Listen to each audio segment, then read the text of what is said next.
Okay, so I'm going to upload this shortly, and I want to thank you for helping support me and the work I'm doing and being sure to get you as fresh the information as I can get as it comes up. And I've been talking with friends about what's been happening with Afghanistan and the attacks in Kabul, and as far as I'm concerned, this is all bait and switch about what's really happening, and that is it's the destruction of the United States. And the way they're doing it is by devaluing the United States dollar and demoralizing the American people. And think about that. If you're over the age of 40, very likely that you were taught to trust the government. You know, ask not what you can do, ask not what your country can do for you, but what you can do for your country. And if you have these philosophies, they can be played at or played upon by evil people in the world who have learned how to manipulate that towards their ends. So we're getting in a situation, though, where while they've been playing with the value of the dollar, that is going to be affecting you as someone who needs to feed him or herself, yourself and your loved ones. Now, that's really bringing into issue the idea of how are you able to feed yourself? Where are you securing your food from? I'll show you my nursery. I'll show you that in a sec while I go over and work on it. But basically, I'm staging. My nursery is my deck. And so my deck is my nursery that stages the different types of fruit or vegetable bearing. Basically, any food producing plant life that I have on my property, I always stage on my deck in planters. And then from there, I take it into the site that I'm going to actually have it grow and become abundant. So, for example, like I just got in some starts of Marionberry. So Marionberry does really well. It's very tasty in Oregon, but it doesn't do well in Alaska. So we've got 2 new high tunnels, and if you don't know what a high tunnel is, depending on where you live, it's something to look into. High tunnel enables you to control the temperature, and you can do a lot of things. You can control the temperature, you can control the humidity. And that's why a lot of people, you would think that people who are getting high tunnels would be just in Alaska or northern climates. But in actuality, you're finding people in the south and southeast of the United States who are getting high tunnels, like in Texas and Georgia, Tennessee, all these places in there. It's being used to keep moisture from drowning all the produce. So, you know, assisting in not letting the slugs eat up all your lettuce, that kind of stuff. Because the water, of course, if you have too much rain, and of course we've had flooding in Tennessee this week. So there's all these issues that are being put upon. Also things that people aren't really looking at, but if you read the news, here's one for you, that Bill Gates is manipulating and has been manipulating, I think, for at least 2 years. For sure, at least 1 year, he's been manipulating the weather. And I know that for a fact because my wife, she was in fishing, and she came back from fishing, and she came back early because it was a nice sunny day. Everybody was fishing for salmon. It was a salmon derby. And then suddenly there are 3 planes, and they flew a grid, and a contrail grid. And right after that contrail, about an hour later, the weather that was all sunny went to rainy, overcast, and there was a layer of yellow that was laying across on the water surface, right? A yellow haze. And as a result of that, she also suffered a headache. And it took about three hours after that to come back from that headache. So we've got some major issues that are occurring right here, and then a lot of them are man-made, if not all of them. Because I don't know if you know, but you know, the U.S. government has been manipulating weather since Vietnam.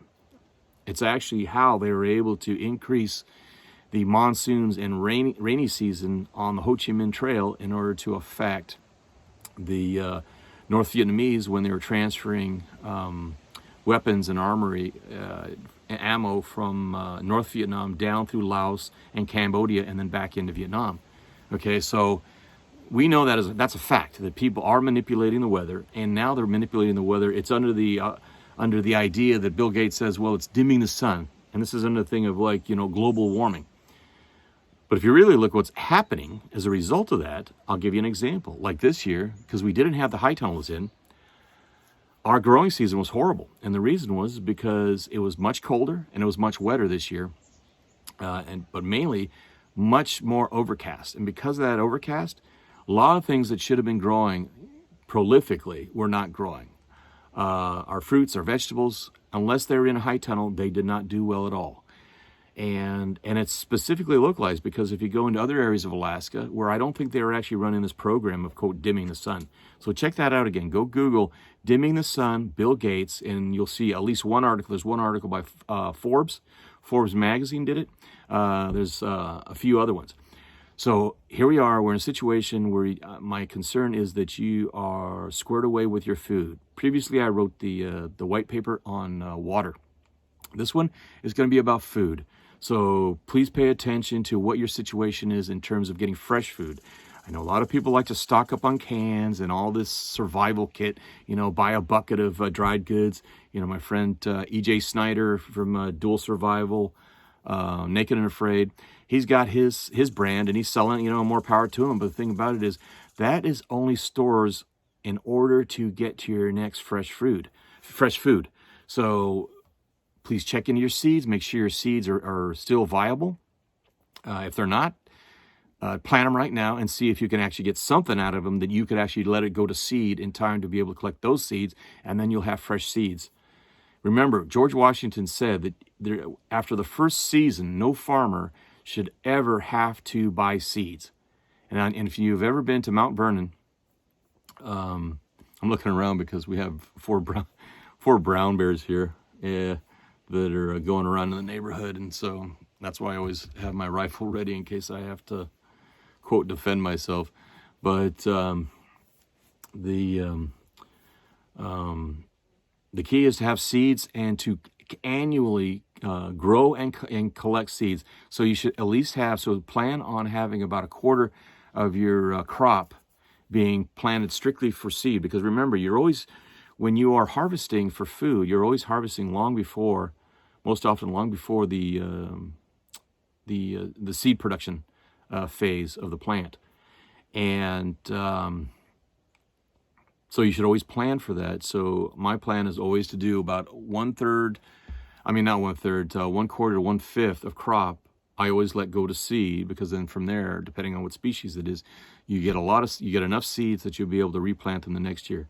We're working with no-till, regenerative farming, and I'll be talking further about that. I'm really excited about it for a variety of reasons, because I've always been a conservationist ever since I was a kid in all the countries that I've lived, Singapore, Vietnam, Central America, Latin America, the Pacific Northwest.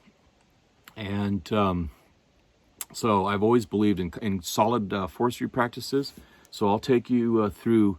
I'll be doing some more trimming in my forest, and I'm doing it in order to improve the habitat for animals to live in, but also to protect themselves from predators, but also so that there'll be foods that will grow not only for the animals but also for us.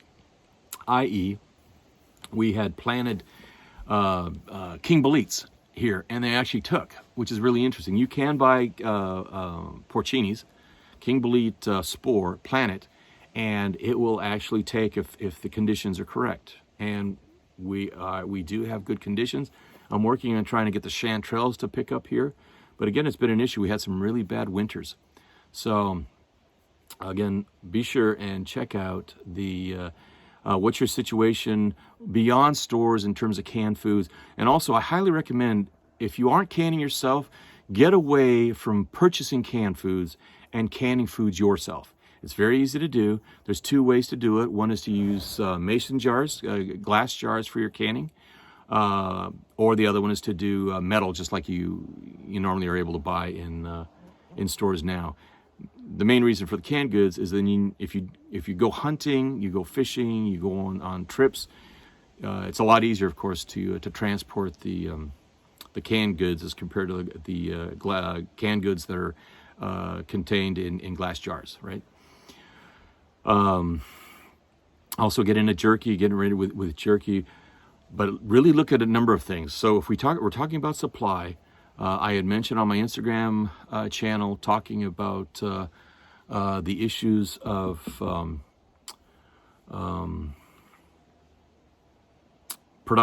production. And I was using the example that a friend of mine had told me about the turkey breasts. And that's all that they were actually recovering from all these turkeys that they were slaughtering. And the reason is because they didn't have enough people to process the legs, the wings, et cetera, et cetera. So here's the situation. Do you have meats? And it's really important to understand how meat protein and fat protein affects your body. You need animal proteins and animal fats especially to supply what your brain needs. And I'll give you an example of that. About, about 4 months ago, I just found myself eating a lot of carbs. You know, my face was puffing up, and I'm still recovering back, coming down from that. My face got all puffy, with allergic reaction to the amount of wheat that I was eating. But more importantly, because I was eating the carbs, and it was grain-based carbs, that my thinking process was just going. It's one of the reasons, if you haven't read Dr. Perlmutter's book, Grain Brain by Dr. Perlmutter. It's a really good book, and it talks about his father and how his father had succumbed to dementia and all these other things. That he was so curious as to why did that happen? How did that happen? So he ended up checking into it, and he found a correlation between having a heavy diet in grains and how it affects the brain cells and your aging process. So that's why when you have his cookbooks are very very much oriented around a more natural originated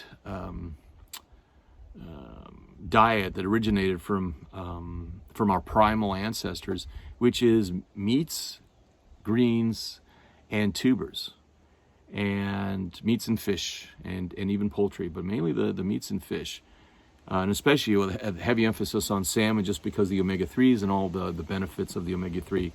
Which I'll give you a good one that I've been using right now of late. Is I take 3 capsules of 1,000 milligram, I think it's 1,000 milligram turmeric, and 3 fish oil capsules.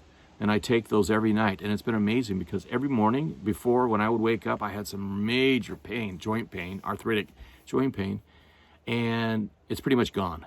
And my friend's also been taking collagen. I haven't been taking the collagen yet because I haven't felt a need for it right now. And plus, the foods that I eat naturally have a lot of collagen in it. But if you can look at your diet and see how they affect you, do a test right now. And this is one of the things. Test your diet with various foods and try each one and give yourself enough time to see the reactions to that food. Do you feel better? Do you feel worse? Do people make comments about your skin color? Do you seem more pale? Do you seem more flushed? And how do you feel? Do you feel warmer? Do you feel colder? Do you think, how is your body reacting? Do that now if you haven't done it. Because if you wait until it's a time that you get foods that you're forced to get because you can't get anything else, then probably you might be a little bit more keen to do everything you can to avoid those foods, knowing that they are not good for you, as compared to waiting until it's too late, digesting those foods, and then having to deal with the effect of those foods. So again, this is all about food. This is all about food preparation. I will put some links on below in this video to go check out in terms of food preparation. I want to let you know there's a worthwhile repository that you can get free PDFs, books in PDF, and I've been finding amazing books in there, in farming, ranching, gardening, hunting, working on guns, gunsmithing, and it's called PDF Drive pdfdrive.com. Again, that's PDF drive, so just like the Adobe PDF, so PDF drive, DRIVE.com. So go check that one out. And search under various things such as permaculture. You can, for the farming, you can check under permaculture. You can check under food preparation, canning, preserving. Really look into those. It's better that you do it yourself with something that you know is sugar as compared to something you have no idea what it is, plus high fructose corn syrup and a bunch of other things that you're not even aware of and you really don't want in your body, okay? So again, look at food preparation and preservation. What is your situation? Do you live in the city? Do you live in the apartment, in the studio? Do you live urban? Do you live rural? Do you live suburban? And again, as I said before, suburban is your subordinate to urban, which means that, remember, how does the supply line work? It works from the center, where the wealthiest most often are, who can afford those high-end, high-rise apartments and studios and flats, and it goes its way out into the suburbs, where people say, well, you know, I can't afford to live in the country, and I don't want to live that far away from the amenities. But this is bringing the question of, like, how are those amenities going to be available to you? So look into those things, and I will be posting another one shortly. I've got friends coming in from Texas. I'm going to get some information from them on what's happening in the Houston area. It's getting pretty crazy already. They've been filling me in. So I have all my assets around the country and actually around the world that I check in with, and I try to get this information to you. I'll be talking about certain things such as population control, mind control, and how they're using the media in order to modify how you think and respond to various events. And then I'm going to show you how those types of events are orchestrated, and now more so than ever before. I mean, I used to think that the Gulf of Tonkin was a bad enough of an event, a fake event that was used to get us into the Vietnam War. And I know that for a fact because one of my debriefers, when I was released from Vietnam in 1984, he's dead now, but you can get the book that he wrote, which is Talking with Charlie, or I think it's Talking with Charlie or Talking with Mr. Charlie. And it was about his experience. His name was Sedgwick Turrison, or we used to call him Wick Turrison, Tourison. Excuse me. And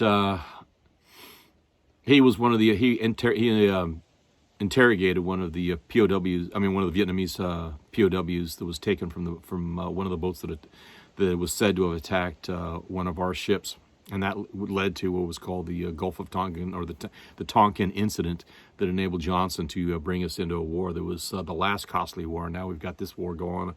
And who knows how they're going to try and ramp this up, if they're going to try and ramp it up to get us back in there to spend more of our money and more of our blood towards the benefit of the New World Order globalist corporations that their whole objective is to destroy the United States. We're the last bastion of freedom against what these people have planned, and they definitely have a change in the economic system.